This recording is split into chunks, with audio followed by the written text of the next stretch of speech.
What's up? This is Liam from Cancer Bats, and you're watching Bring the Noise TV on your computer.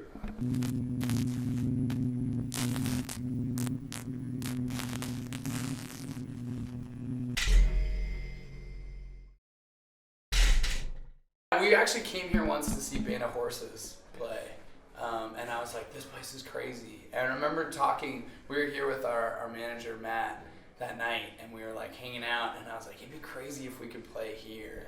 Because we were already talking about playing Electric Ballroom at that time. And I was like, it'd be crazy if we could play here, like, because it looks so cool.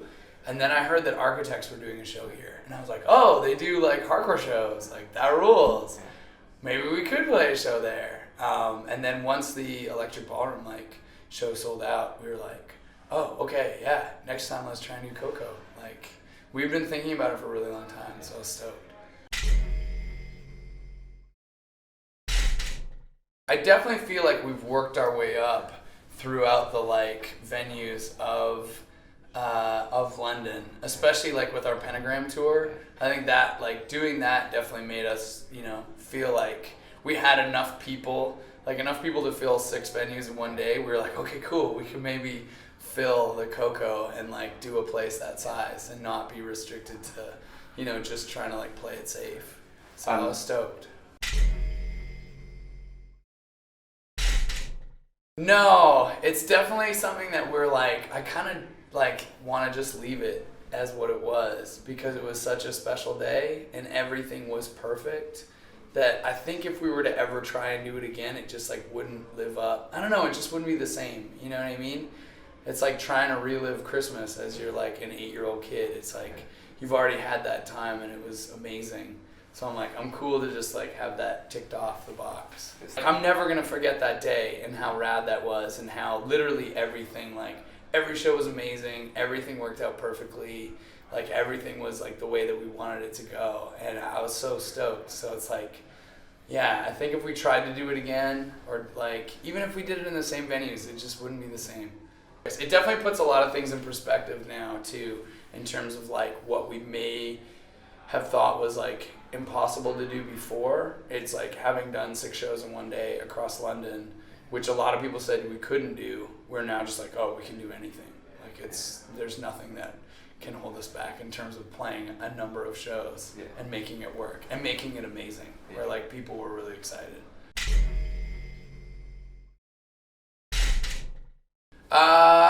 I think that's the thing, like we've always just stuck with like touring hard and playing as hard as we could, and that kind of being, the only goal for the band was to tour, and it was just like, let's play as many shows as we can, like let's just tour to as many places as we can, and we'll always just, we'll make it work, we'll figure it out. And that's always been kind of like the credo of the band from like the get-go, when we first we're just playing small shows or basements or whatever, and we still to this day play small shows and basements if that's what makes sense, so I feel like in that sense like it hasn't changed.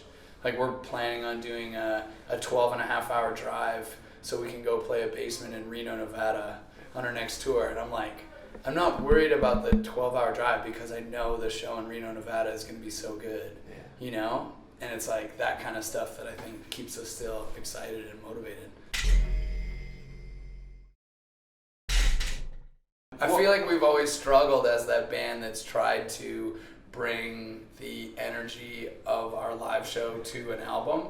And I feel like there's lots of bands like us that will always struggle to do that because there's no way you can bottle up that kind of energy and like even just put it on a piece of vinyl. So I'm glad you feel that way.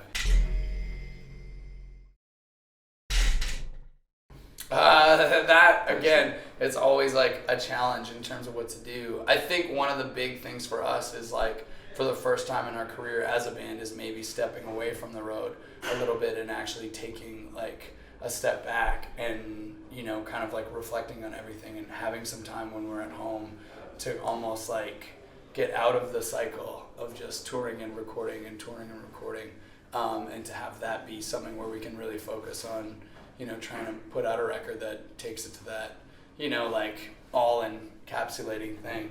But then again, there is something to be said about like having pressure and deadlines and having to keep touring, so we'll probably still just fall back into it. No, not at all. At this point, I think we've been on tour for the last 8 years, and I'm really looking forward to like, a well-earned sit down. I feel like we've been awarded the like hardest working band and like craziest touring schedule and most miles logged.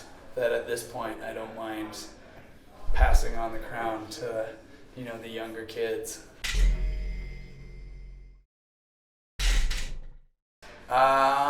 It's just spending time with my girlfriend, not having to call her over long distance and figure out, time zones and all that stuff, where I can just like go and pick her up from work and, just ask her how her day was.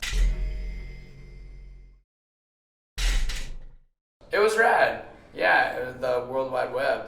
And what was cool was that we actually met one of the kids. He was at the show in Leeds. So after the set, when I was like hanging out with everybody, he came up and he was like, "It's me, Lewis." And I was like, "No way, we're like actually real friends now." So I don't know, it was cool. It was cool getting to like actually hang out.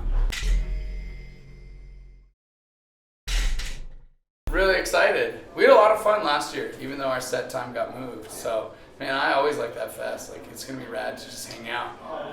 And there's tons of friends this year too, like every year that we get to hang out with. So I'm excited that we got asked back.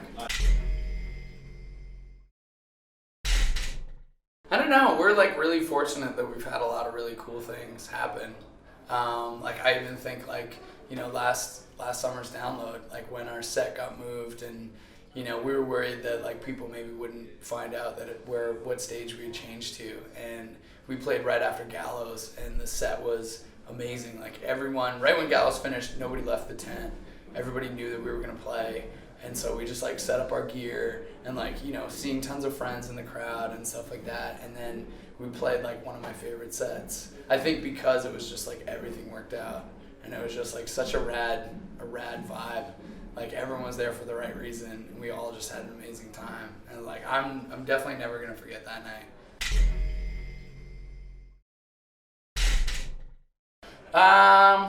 Anytime we get robbed is a bum out. There's those times when you're just like, feeling like I live in a van and my possessions just got stolen because I live in a van, and those kind of times are tough. But then. Any of those days that we've gotten robbed on tour, we're either playing an amazing show while we've been robbed, or we're on our way to play an amazing show. So it's hard, or it's easy to not stay, bummed out, because you're just like, you can get new possessions, but you can't replace like, those kind of experiences. So you're like, whatever, take the good with the bad.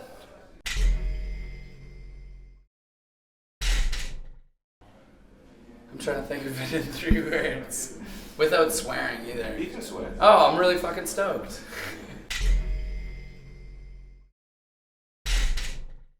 I like that we have a rep of being like the nicest band. That like kids are always like stoked that we're actual people and not just like a bunch of like guys that they buy their records from. That it's like we're all in this together, and that like Cancer Bats fans are like part of the whole crew. I don't know, that side of things I always think is rad, how it's like developed.